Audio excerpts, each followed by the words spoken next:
Olá, irmãos. É uma alegria estarmos aqui pensando mais uma vez na célula dessa semana. E o título da mensagem de domingo, o Espírito Santo nos levou a refletir sobre a ceia do Senhor, uma festa de amor. E pensarmos sobre essa ênfase de um texto tão conhecido das Sagradas Escrituras, nós, pelo menos, utilizamos todos os domingos por ser o primeiro texto a ser escrito da Santa Ceia, quando o apóstolo Paulo fala aos Coríntios, pois eu recebi do Senhor, 1 Coríntios 11, versículo 23, aquilo que também vos entreguei, que o Senhor Jesus, na noite em que foi traído, enfim, muitos de nós já sabemos até de cor esse texto, porque seamos e utilizamos ele todos os domingos de ceia. Mas o Espírito Santo nos fez pensar sobre a profundidade dos relacionamentos e da comunhão da igreja do Senhor. Mais do que a igreja de Corinto, essa era uma marca da igreja primitiva. Quando nós vemos Atos dos Apóstolos, nós vemos 4 características, 4 marcas da igreja primitiva. E lá em Atos capítulo 2 diz que a igreja do Senhor permanecia firme na doutrina dos apóstolos, na comunhão, no partir do pão e nas orações. E aqui nós vemos duas dessas 4 marcas que envolvem a comunhão e o relacionamento. E aí isso nos faz pensar como igreja, como a igreja primitiva era uma igreja acolhedora, como a igreja primitiva era uma igreja relacional, sendo plantada num contexto tão dividido, um contexto social onde haviam gregos por um lado, romanos por outro, judeus por um lado, gentios por outro, haviam senhores por um lado, escravos por outro, homens e mulheres, haviam grupos e muros de separação. E é nesse contexto que nós encontramos a igreja como um lugar de acolhimento, um lugar onde as barreiras são quebradas, um lugar de aceitação, onde todos são iguais diante de Cristo e no corpo de Cristo. E a marca de tudo isso era uma festa que acontecia, que era como uma espécie de jantar, uma espécie de ceia. E nessa reunião todos traziam os pratos, aqueles que podiam mais traziam, quem não podia não trazia, e todos naquele lugar se sentiam parte do corpo de Cristo da mesma forma e sentavam na mesma mesa. Mas pelo visto os coríntios haviam repetido nesse exame. Pelo visto os coríntios estavam com problema com a festa ágape, a festa do amor. E é aqui que vem a exortação de Paulo desde o versículo 17 de 1 Coríntios 11, que diz: nisso eu não vos elogio. E aqui Paulo não ameniza com a igreja dos Coríntios mais uma vez. Ele diz: as reuniões de vocês fazem mais mal do que bem.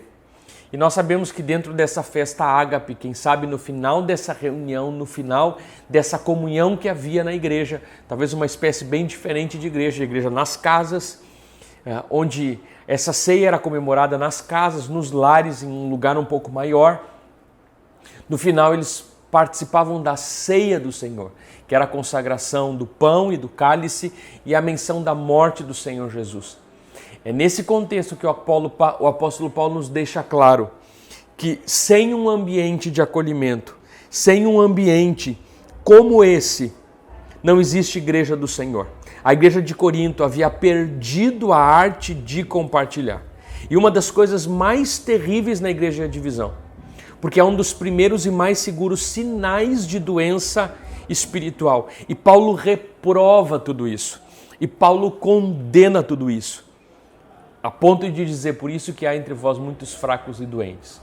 Mas é no meio de tudo isso, dentro desse cenário, que o apóstolo Paulo fala da ceia do Senhor. O Barclay diz, esses versos do versículo 23 até o 26, que a instituição da ceia do Senhor são como um diamante que cai em uma estrada enlameada. Uma das mais belas passagens de toda a Escritura é dada no meio de uma forte repreensão do mundano, carnal, egoísta e atitudes insensíveis e comportamento.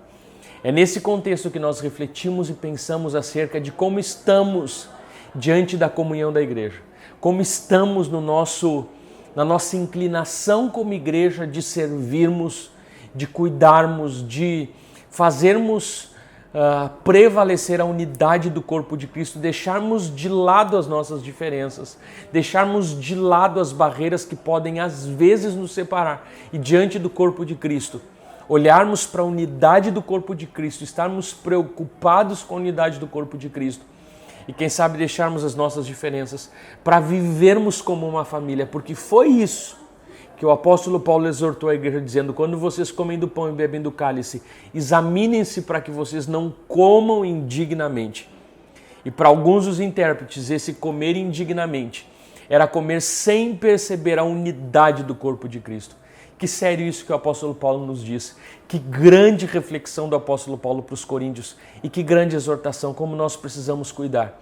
Estar sempre preocupados em permanecermos com a unidade do corpo de Cristo. Quem sabe, às vezes nós com muita facilidade falamos mal, criticamos, nos afastamos de algum irmão, nos ofendemos tão facilmente.